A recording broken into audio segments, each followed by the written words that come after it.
taken, I correct myself, for Sheldon's life was freely offered in service to his Lord.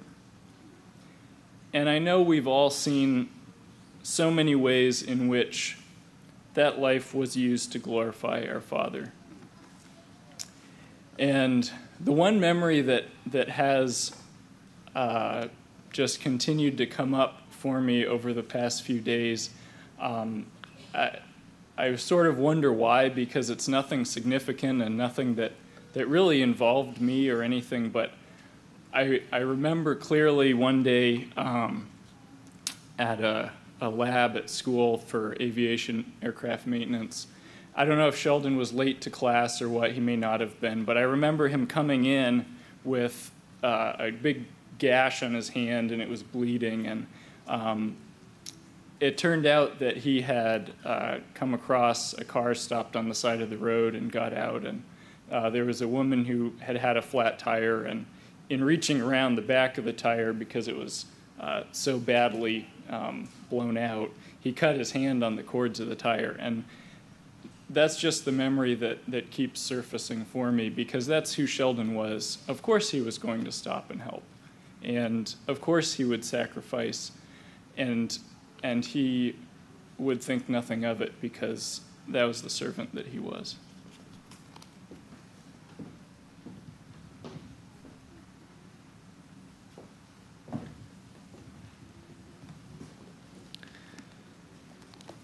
My name's Johnny Reeves. My wife and I are missionaries with JARS and Wycliffe Bible translators.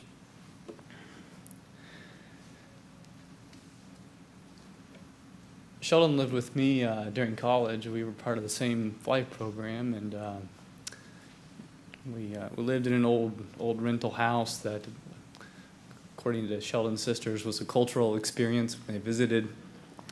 But I got to know Sheldon really well through living together and through studying together and spending time in the cockpit. And he became like a brother to me. And later on, we instructed for a couple years together, and I want to share a verse with you that we first ran across in a Bible study, but later challenged each other as we lived together. It comes from Ephesians 4, verse 1 and 2. It says, "Therefore I, the prisoner of the Lord, implore you to walk in a manner worthy of the calling with which you've been called, with all humility, gentleness, and patience, showing tolerance for one another in love." And that was Sheldon. And he wrote in his Bible that in 1 Corinthians that God comforts us in our afflictions so we can comfort those around us. And he took the love from our Savior and he spread it to other people. It was obvious. He was an example of what it meant to be the face of Jesus. One of his favorite ways to navigate was something Daryl Ash talked about, which is dead reckoning, because of the parallel that it is to our human or our walk with God. Hold a heading and wait for your time to expire, and you'll reach your destination, hopefully. And that's the way he lived his life. He followed God's direction, and he trusted that his timing was perfect. I won't pretend to understand why he's taken from us right now, but I know that it was God's perfect timing. It was Sheldon's dream to fly for JARS and see the Bible's people saved. And so, in honor of my friend who I grew to love, I'll first be flying for Jesus, but I'll second be flying for Sheldon. Thank you.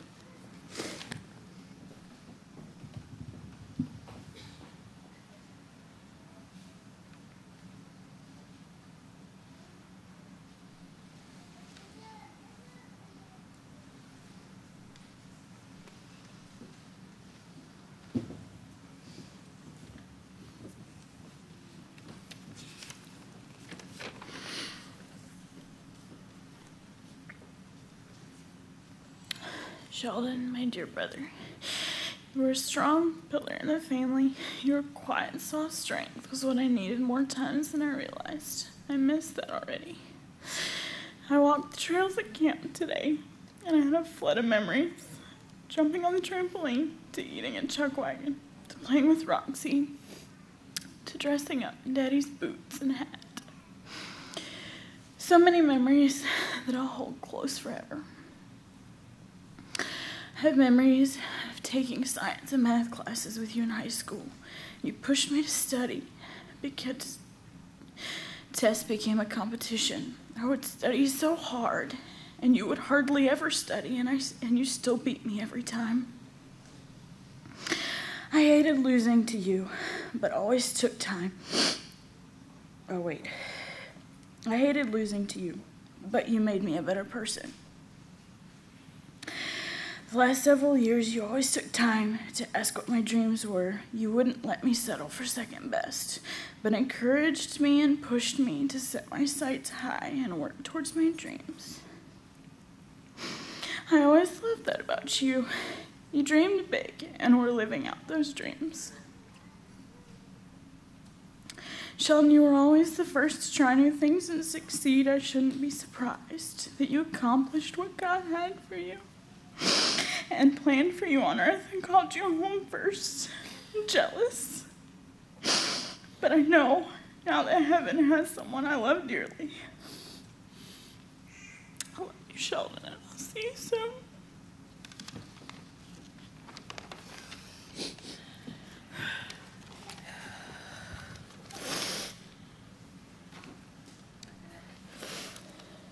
To my big brother, you are my hero. 21 years just doesn't seem like enough time spent with you. You were so many things to me. You cared so deeply and from the heart. No one's opinion kept you from standing for the truth. My friend, growing up, you would always take the time to play and have crazy adventures with your sisters. You, Wanda, and I were the pioneers who went hunting and cooked some strange food over the fire, Bible smuggling, and playing games while we rode our bikes for hours. I also remember the countless hours you spent with me out on the driveway, where you tried teaching me basketball. Out of all the games of 21 we played, you won every single one. Occasionally, you would let me score a few points here and there. My protector. At a young age, I remember getting scared at night. I would sometimes go over to your room, and you would let me sleep on the floor right beside your bed. I could always sleep because I felt safe. I always knew I could call you, and you would be there in an instant to protect me. Also, the promise you'd like to remind all of us that you would beat up any guy that ever tried to get close to any of us girls. And we all know that you could beat up any guy. My brother, these memories that I hold are priceless. And it is so hard to believe that I will not be able to make more with you. As I was reading your journal over the past couple days, you devoted, surrendered, and dedicated your life to Christ.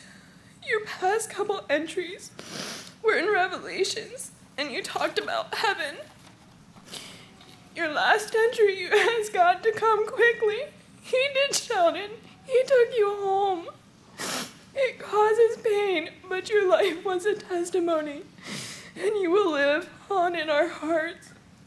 I loved your strong, caring, and quiet personality. Thank you for the example you set. I will miss you like crazy, and I can't wait till the day when you wrap me up in your arms again. I love you and miss you, Sheldon.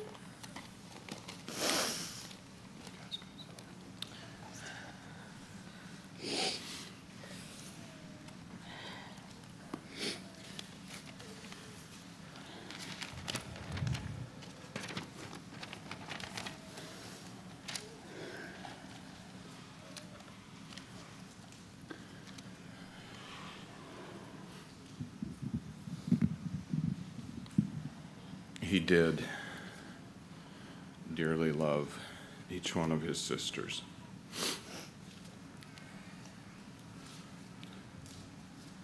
Wanda said that there's just simply no way to put words to what he meant to her. Bree wrote a short note that I want to read. Sheldon, you are and will always be my hero. You taught me so many things. You taught me how to play settlers. You taught me how to throw a football. You taught me how to fly on your flight simulator. You even got to teach me how to drive manual. And you would love to explain in great detail the physics behind why certain things worked the way they did. But most of it would just go right over my head. Most importantly, you taught me what it was like to be a follower of Christ. You served and loved God wholeheartedly. You cared and encouraged me to do what I love, and you showed me what it was like to love God through every situation. Sheldon, I will miss you more than words can express. But you are now sitting at the feet of Jesus, and I wouldn't want it any other way. There is so much more I wish I could have told you, but that will just have to wait. I love you, Sheldon, your little sister, Bree. And I'll talk a